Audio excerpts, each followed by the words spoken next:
question. Même moi, je ne pense pas que je saurais répondre pourquoi je suis là.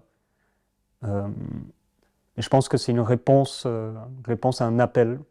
Quand j'avais 15 ans, mes parents m'ont envoyé en internat en Angleterre, dans un internat qui était géré par des moines bénédictins.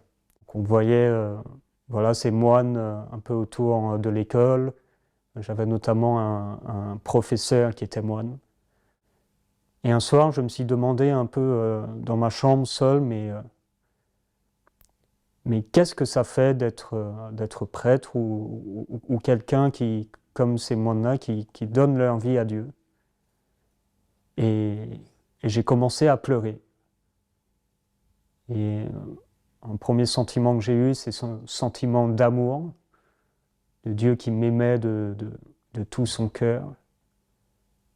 Et ensuite, en particulier, je ressentais que cette chose qui m'aimait au-dessus de tout m'appelait à le suivre. Bien sûr, moi j'en ai fait le lien avec la prêtrise, mais en tout cas l'appel c'est de le suivre et de me donner ma vie pour lui. Justement, j'arrivais en Martinique, je disais j'ai envie de devenir prêtre, comment on fait? C'était en 2018. Et puis il y a l'évêque qui me dit très bien, quand tu rentreras, si Dieu veut, au séminaire, si ça doit se faire, eh bien tu ne seras pas seul, tu auras plusieurs frères, notamment un qui s'appelle Nicolas, qui est en ce moment au Chili. Voilà, peut-être que vous vous entendrez bien, en tout cas il te sera confié aussi, il deviendra ton frère et tu seras le sien. Je dis très bien. Et donc avec Nicolas, on est réellement frères, bien que de famille, d'histoire ou d'environnement culturel, tout nous sépare. On a cette chance d'avoir un petit groupe de fraternité où on peut parler de nos problèmes, on peut parler aussi de nos expériences de Dieu et justement se soutenir. Les amitiés spirituelles se forment aussi dans le séminaire, donc des amitiés très fortes avec le Christ au centre. Et on ressent rapidement des personnes qui se préoccupent de notre sainteté et qui se préoccupent qu'on aille au paradis. Ce serait bête de m'entourer avec des personnes qui ne voudraient pas que j'aille au paradis. Gloire au Père et au Fils et au Saint-Esprit, ô Dieu qui est, qui était et qui vient, pour les siècles des siècles. Amen. Alléluia. Je confesse à Dieu Tout-Puissant. Je reconnais devant vous, frères et sœurs, que j'ai péché, en pensée, en parole, par action et par omission. Oui, j'ai vraiment péché, c'est pourquoi je supplie la bienheureuse Vierge Marie, les anges et tous les saints, et vous aussi, frères et sœurs, de prier pour moi le Seigneur notre Dieu. Que Dieu Tout-Puissant nous fasse miséricorde, qu'il nous pardonne nos péchés et nous conduise à la vie éternelle. Amen. En toi, Seigneur, nos vies reposent et prennent force dans la nuit. Tu nous prépares à ton aurore et tu nous gardes dans l'esprit. Déjà levé sur d'autres terres, le jour éveille les cités. Amis des hommes, vois leur peine et donne-leur la joie d'aimer. Et en effet, vous avez compati au sort des prisonniers, et vous avez accepté avec joie la spoliation de vos biens, sachant que vous possédez une richesse meilleure et qui reste. Ne perdez pas donc votre assurance, laquelle possède une grande rémunération. Car vous avez besoin de constance, afin qu'ayant fait la volonté de Dieu, vous bénéficiez de la promesse, car encore un peu, bien peu de temps, celui qui doit venir arrivera, et il ne tardera pas. Mon juste vivra par la foi, mais s'il se dérobe, il n'aura pas ma faveur. Et ce verset m'était venu après mon année que j'avais essayé de faire des études à Lille, je pense que je vous avais dit. Et ça s'était pas très bien passé.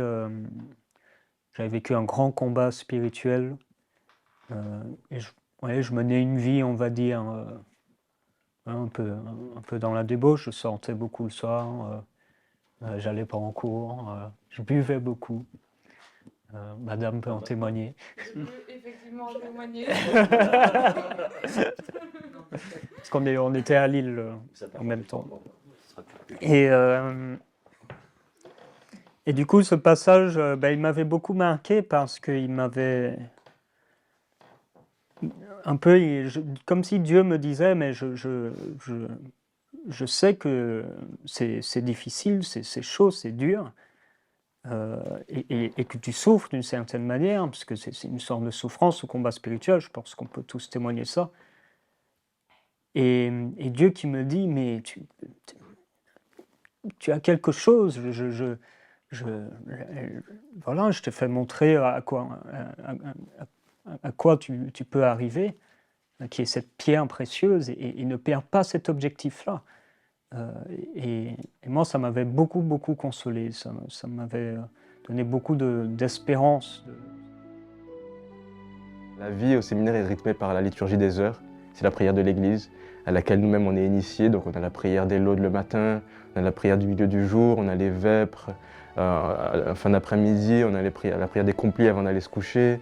Dans la nuit, on a aussi la prière de l'office des lectures, plus la messe, plus le chapelet, plus des dévotions personnelles qu'on peut avoir. Donc la vie, enfin la journée traversée par la prière. Ouais. Des moments où je me sens plus près de Dieu, où je ressens vraiment sa présence, et d'autres jours où je ne ressens pas sa présence, mais je sais qu'il est là. Et bon, il y a des moments qui aident aussi, hein, par exemple l'adoration, l'Eucharistie.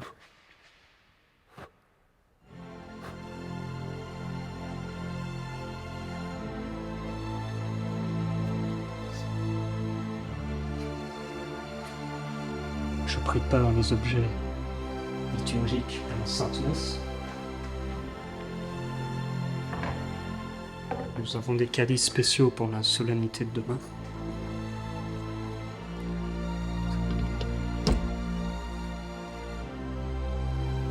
Déjà, on essaie de faire toutes les choses au plus beau et avec le plus grand respect. Même si le pain n'est pas encore consacré, on y donne quand même un respect pour ce qu'il va devenir.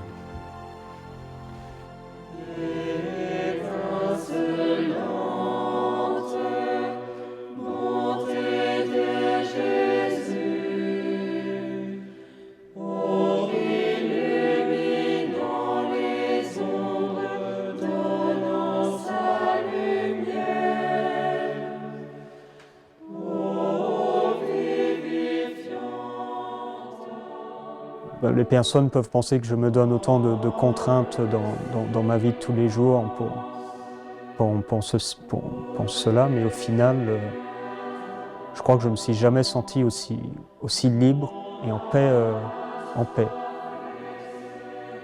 Je me sens en paix, je me sens joyeux. La paix, en quelque sorte, je savais que j'allais la trouver qu'en Dieu. Et ça fait partie un peu de l'appel, cette rencontre avec Dieu que j'avais eue ce soir-là. J'avais tout de suite compris que la paix, je la trouverais nulle part ailleurs, que la joie, je la trouverais nulle part ailleurs.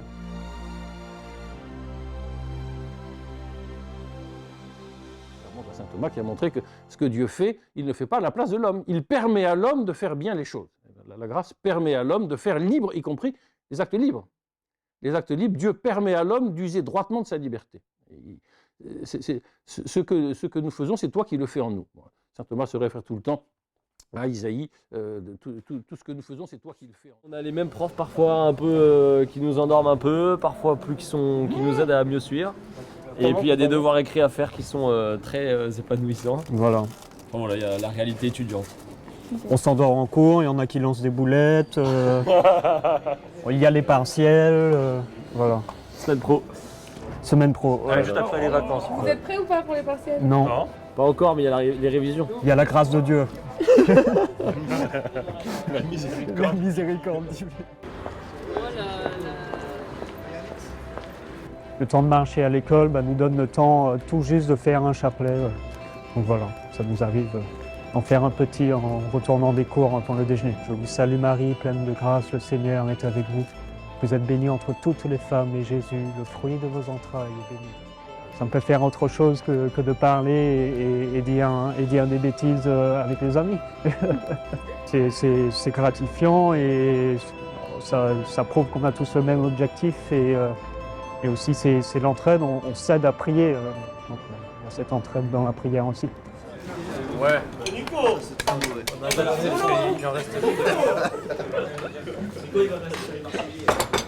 Ah ouais, tout ça?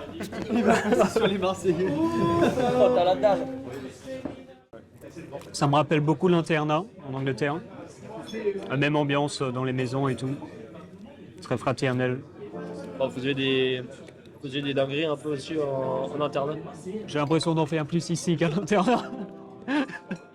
C'est pour ça que je disais que l'amitié, elle se faisait pas que par les conneries, mais s'il y a un truc qui nous rend amis, c'est pas amis à cause des conneries, mais amis à cause du Christ. Ouais, amis à cause du Christ et Par le Christ et avec le et Christ. dans notre humanité. Oui, fait que, bien sûr, voilà, tout à fait. Et habité par ça, Oui, oui, et parce qu'on partage aussi une vocation commune. exactement.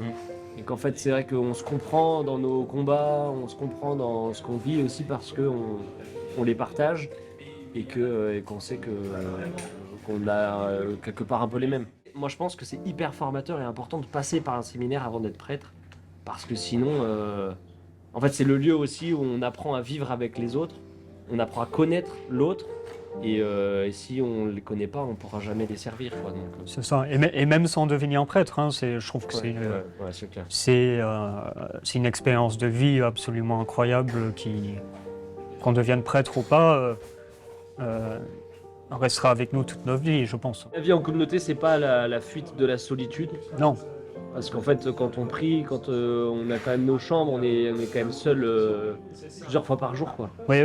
Mais ouais. En fait, je pense même que la vie communautaire, c'est ce qui souligne la forme de notre solitude d'une certaine manière.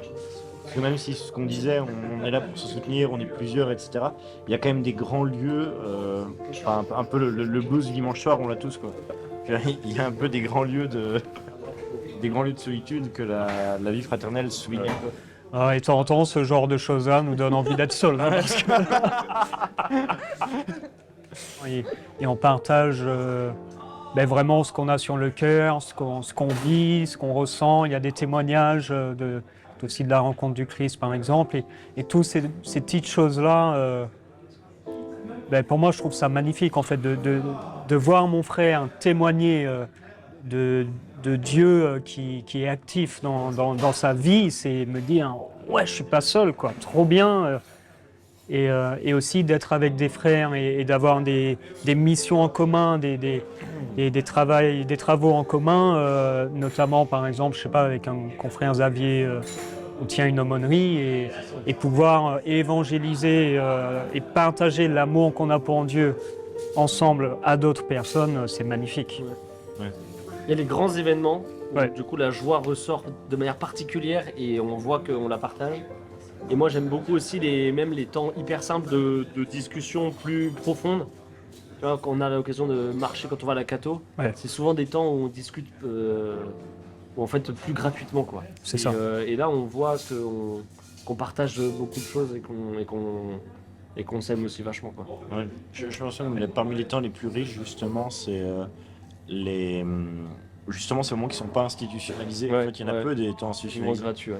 Mais ouais, qui sont. Moi, je sais, le mardi soir, j'ai mon petit plaisir d'aller jouer à des jeux de société avec les quelques-uns qui jouent à des jeux de société. En fait, on l'a pas vraiment institutionnalisé, mais on sait que c'est le lieu, quoi. On se rencontre à ce moment-là. Mais on est mardi soir. Et on est mardi soir. On est mardi soir, donc petit jeu de société. Il faudrait que je travaille, mais bon, on verra ça plus tard. Vie communautaire avant.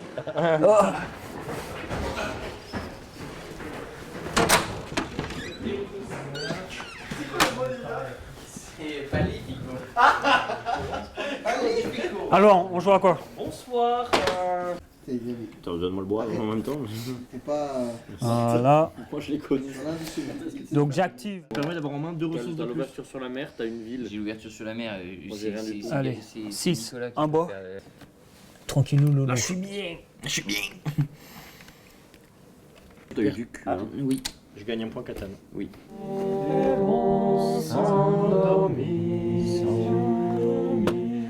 Au refuge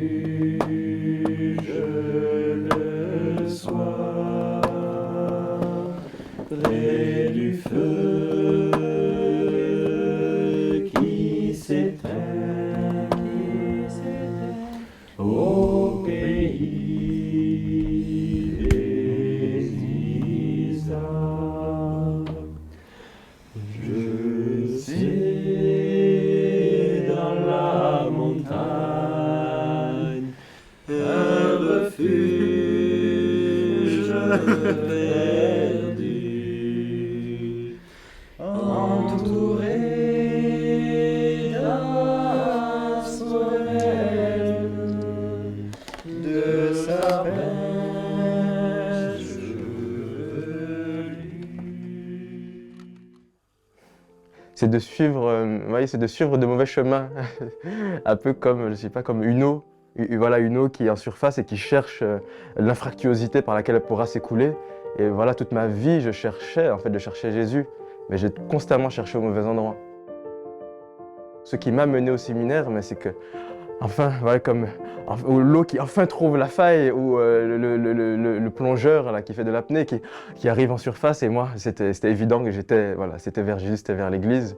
Alors, je ne vais pas faire l'inventaire des fausses routes que j'ai pu faire, mais par contre, la certitude de la bonne réponse, elle est bien là, c'était en entrant au séminaire. On ne rentre pas au séminaire parce que nos parents veulent qu'on devienne prêtre ou qu'on veut faire plaisir à la grand-mère, mais qu'on est réellement appelé et on pose vraiment un acte qui vient de nous. Et du coup, on reste libre d'en sortir. Et aussi, l'Église reste libre aussi à choisir si on doit devenir prêtre ou pas. À quoi doit ressembler mon séminariste? À vrai dire, je pense que c'est juste un homme, premièrement un homme, et ensuite un homme au grand cœur. Donc je dis un homme puisque on a souvent des garçons ou des personnes qui sont en croissance comme des enfants qui progressent vers la maturité. Et donc nous-mêmes, c'est un lieu où on forme des hommes dans la stature de leur maturité. Et ensuite, les deux, à vrai dire, convergent. C'est-à-dire qu'un homme entier est aussi un homme qui aime de manière entière. Oui, j'aime cette vie. Elle est pleine de surprises. Elle est vraiment pas facile. Mais elle est très belle. Et ce qui est beau, c'est qu'on arrive à voir notre évolution. Et en fait, elle contribue vraiment à l'homme que je dois devenir. Mais elle n'est pas facile, je pense, comme toute vie, comme une vie de mariage, comme une vie de couple, comme une vie au travail, une vie de routine. Nous, on le retrouve aussi, de manière certes différente, mais elle n'est pas facile non plus. Oui.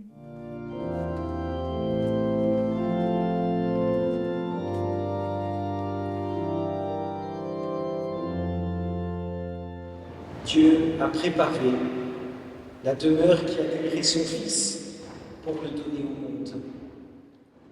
Que Dieu existe, merci à Dieu, je n'ai pas encore eu ces doutes-là. Mais les doutes de la voie à prendre, oui. Mais ça se manifeste déjà par une sensation de solitude, de sentir un peu seul sur le chemin. Il peut y avoir une partie, ce qu'on appelle de désert spirituel, où on ne ressent plus Dieu. On a l'impression qu'il n'est plus là malgré qu'on prie ou qu'on fait quoi que ce soit, on ne le ressent plus. Et du coup, ces combinaisons, on va dire, de choses-là peut nous emmener, bien sûr, à douter, et moi en premier. Ça peut être des questions, par exemple, sur la forme de la vocation. Là, par exemple, je suis sur une formation pour peut-être un jour devenir prêtre diocésain. Donc je peux me dire, par exemple, Je n'ai pas, je suis pas d'accord, par exemple, à la forme du prêtre diocésain d'aujourd'hui, qui peut être parfois de se retrouver seul sur une paroisse, à gérer peut-être plusieurs clochers.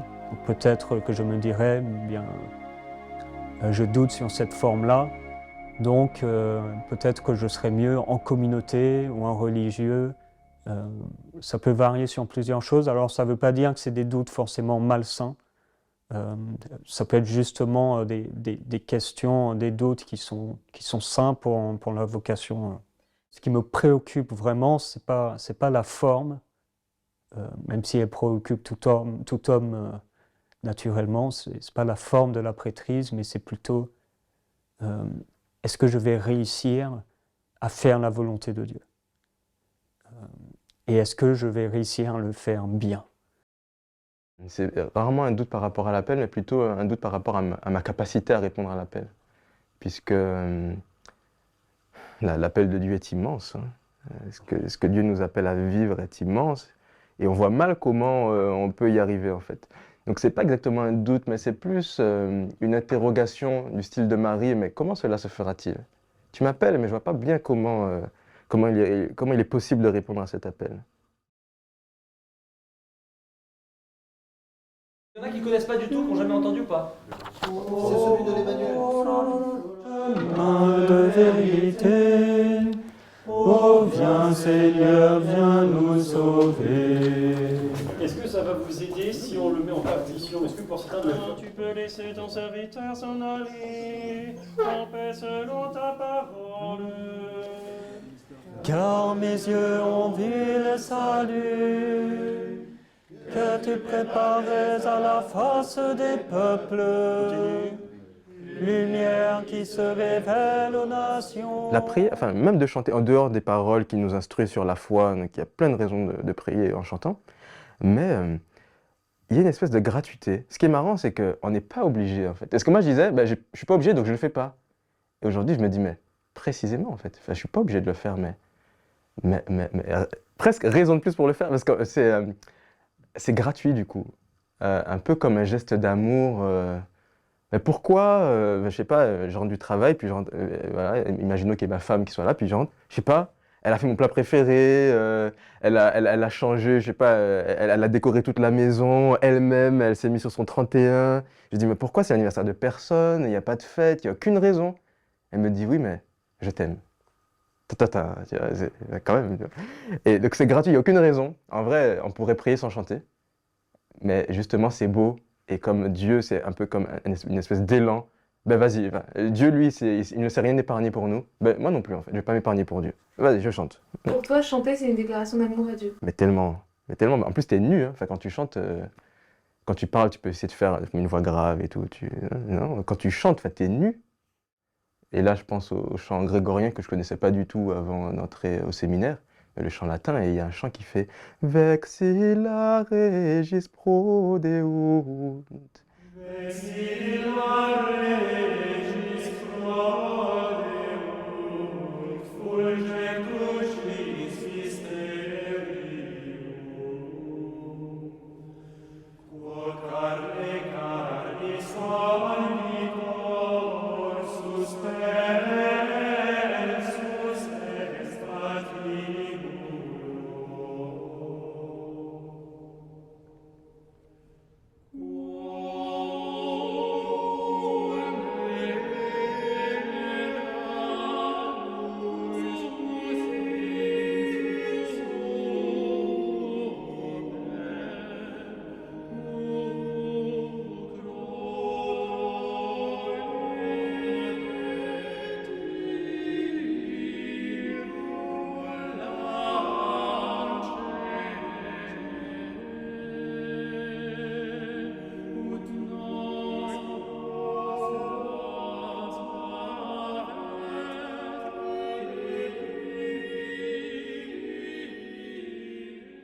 Il y a une noblesse, enfin, c'est incroyable, mais tu sens que c'est un tank en fait qui avance. Tu peux le prendre hyper lentement, de manière hyper grave, solennelle, et en même temps d'une manière tellement ample, et qui dit justement, enfin les paroles disent, les insignes du roi s'avancent. Et tu le dis, mais voilà, la mélodie elle-même souligne la vérité des paroles, quoi. tu veux être chrétien, tu veux te donner à Dieu, parce que Dieu s'est donné totalement à toi sur la croix, toi tu veux répondre à ça, ben, chanter c'est une manière de le faire. Voilà, c'est très simple. Que les nations chantent leur joie, car tu gouvernes le monde avec justice. Tu gouvernes les peuples avec droiture, sur la terre tu conduis les nations. Ah oui, mais je sais que je suis fou. Mais tous les autres sont fous aussi. Et c'est ça qui me rassure. C'est que je ne suis pas le seul fou à donner ma vie complète à un truc que j'ai ressenti dans ma chambre un soir pendant plusieurs jours. Rien qu'au séminaire ici, on est 25. En France, on était environ 600. En fait, non, je ne suis pas fou. Je ne sais pas, je suis moi. Dieu m'appelle comme je suis. Et c'est une forme de courage, non? Oh non, non. Non, je pense pas. Pourquoi pour toi c'est pas du courage? Parce que c'est ce qu'il faut faire.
Certes, je vois la beauté de Dieu dans la nature, mais je m'efforce à voir la beauté de Dieu à travers l'homme parce que Dieu a fait l'homme à son image. Et malheureusement, le péché essaye non seulement nous, mais à moi aussi, d'essayer de cacher l'image de Dieu chez l'autre. Et moi, je m'efforce tous les jours, malgré que la nature soit très belle, mais essayer de trouver Dieu aussi chez l'homme. C'est magnifique, c'est incroyable, c'est incroyable. Et ça nous apprend, moi ça m'a appris beaucoup de choses, ça m'a appris la patience, ça m'a appris la miséricorde, le pardon surtout, de pardonner. Par exemple, quand j'étais plus jeune, j'étais pas mal harcelé. Et aujourd'hui, partie de mes meilleurs amis peuvent être quelques-uns de ces garçons qui m'ont beaucoup embêté plus jeune. Et chez eux, je vois le Christ, chez eux, je vois Dieu. Et je les aime de tout mon cœur. Et je les ai pardonnés. Et il n'y a rien de plus beau pour moi. Ce père qui tient la main de son fils, c'est toujours très émouvant de voir un père et son fils jouer dans un parc. Et c'est vraiment ça, comme si la création était un immense parc ou la terre, quoi. Et Dieu qui tient la main des hommes pour les élever. Et donc cette bonté paternelle de Dieu pour tous les hommes dans leur ensemble, et encore plus pour l'Église. Alors on la voit de toutes sortes de manières, hein. Mais il suffit d'interroger, c'est pas compliqué, hein. On va dans une église, on demande aux gens pourquoi ils sont là, et ils vont donner toutes sortes de raisons de croire en l'accompagnement, enfin la bonté de Dieu. Et même si ça se voit pas parfois de l'extérieur, mais quand on leur demande, on réalise que c'est omniprésent, quoi. Et c'est aussi vrai chez les séminaristes. Il y a cette sensation d'être peut-être avec un père, surtout dans les moments où on est un peu en désolation, et on a besoin de réconfort, et Dieu est là, et il nous soulage vraiment. On a vraiment l'impression que c'est le père, le papa qui vient nous prendre dans nos bras et qui nous dit « c'est bon mon fils, tout va bien, tranquille ». Il y a cet aspect aussi maternel, alors pas seulement Marie, mais ce côté maternel que Dieu peut avoir aussi. Et il y a aussi ce côté un peu, plus avec le Fils, Jésus, une amitié. le poteau, quoi. Où je peux me confier et où en fait je peux juste être moi-même parce qu'il me connaît et voilà.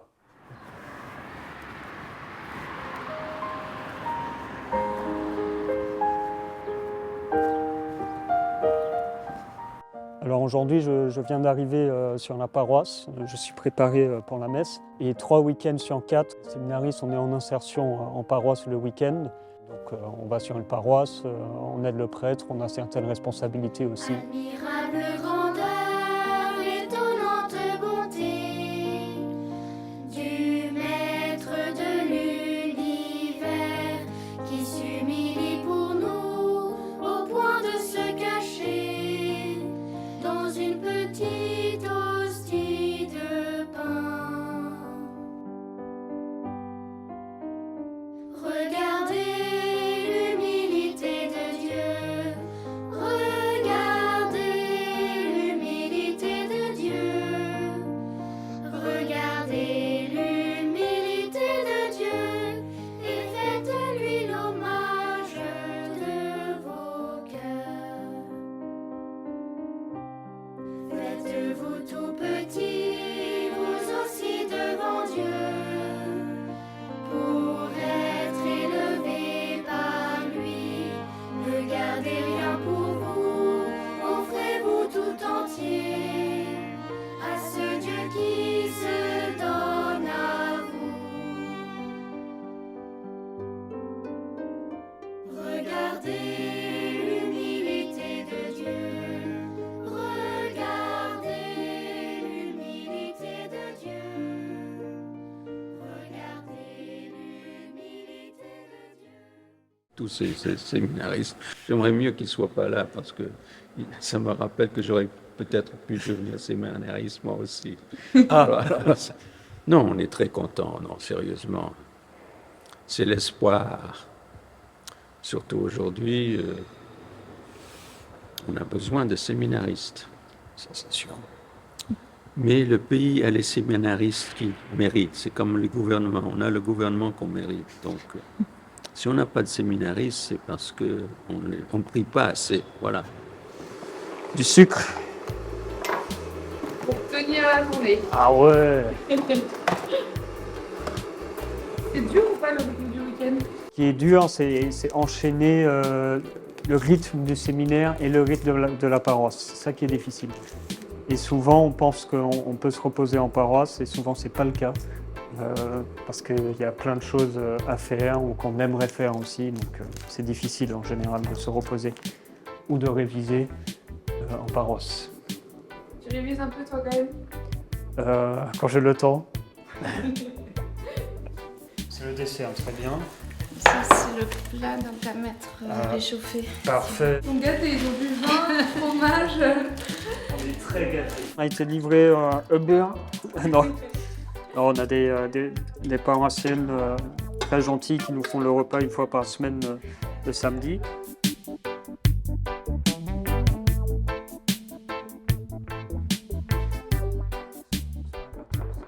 Ah, mais c'est pas qu'à marcher.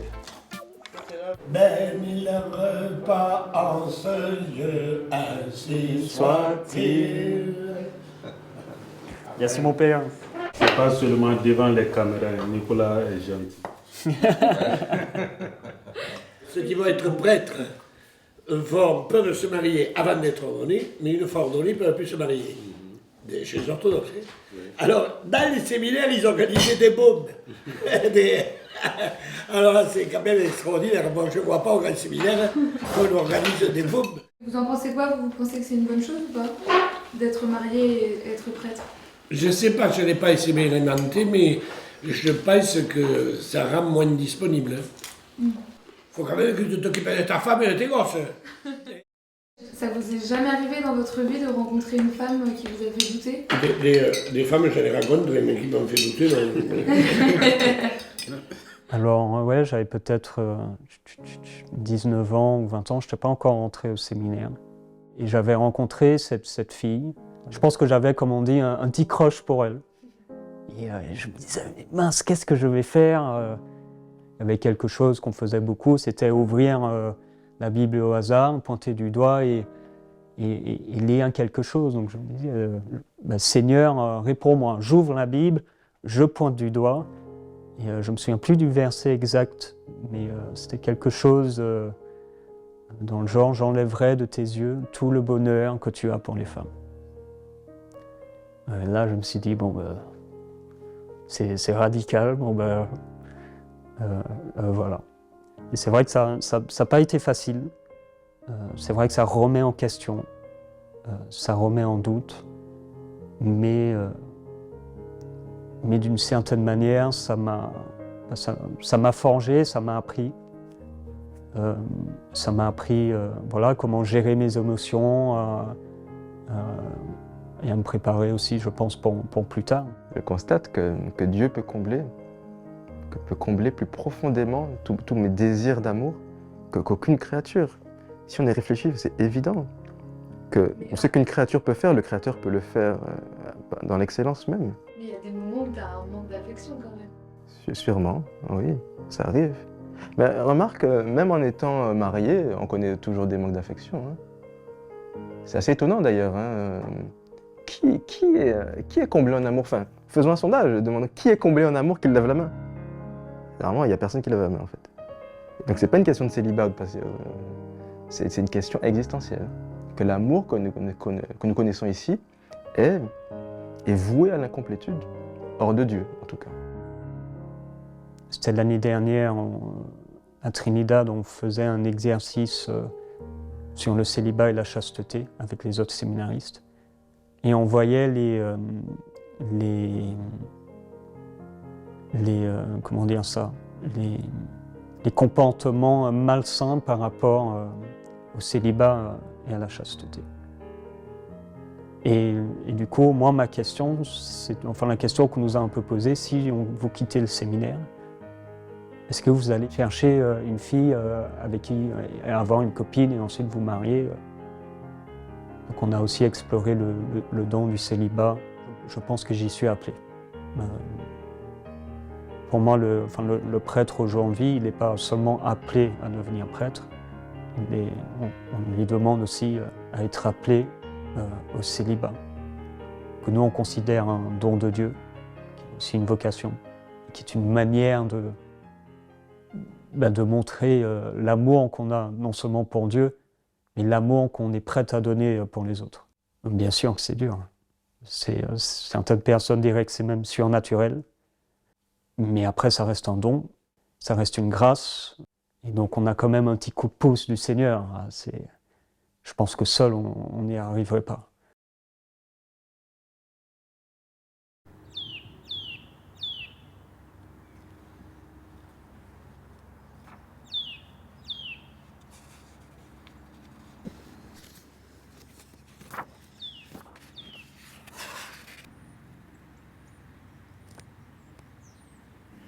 Il n'y aura plus de mort, il n'y aura plus ni deuil, ni gémissement, ni souffrance, car le premier monde a disparu. Ça m'évoque beaucoup de joie et d'espérance, parce que les souffrances que je vis ici, oui, je vis beaucoup de souffrances malgré la joie que je peux exprimer, mais que cette souffrance, elle partirait, que le péché qui me hante, sera complètement parti. Et de me dire que il y a quelqu'un qui m'aime vraiment pour qui je suis sur terre, malgré mon péché, et qui m'aime avec mon péché, qui m'aime pour qui je suis, et ça aussi, c'est magnifique. Ça c'est très beau. Dieu m'a pas appelé parce que je suis parfait. Il m'a probablement appelé parce que je suis pire que les autres. On dit que Dieu vient appelle les malades. Donc il m'a probablement appelé parce que j'étais vraiment malade, quoi. Il me sauve. On va voir s'il va réussir, parce que je peux être têtu aussi. Mais ça fait partie du voyage. Et j'ai envie d'apporter le maximum de monde avec moi. Si je pouvais apporter tous mes potes, ma famille, toutes les personnes que j'aime Comme on dit, je serai aux anges. mais oui, oui, oui. Et ma vocation première, c'est vraiment c'est d'aller au paradis. Même si on a entendu ce passage 12 000 fois, eh ben, à ce moment-là, on ne sait pas pourquoi, on ressent quelque chose de très particulier. Et Dieu, comme si Dieu parlait directement à notre cœur. Et de temps en temps, on ne comprend même pas le message, mais on sait que eh ben, la parole essaye de façonner quelque chose à travers nous. Et c'est pour ça que je suis tant attaché à prier à la Bible, parce que pour moi, c'est l'une des manières enfin, non seulement de prier, mais de rencontrer Dieu.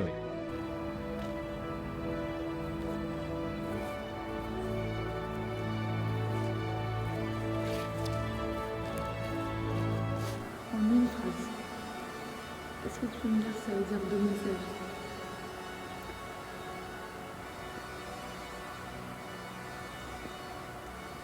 La gagner.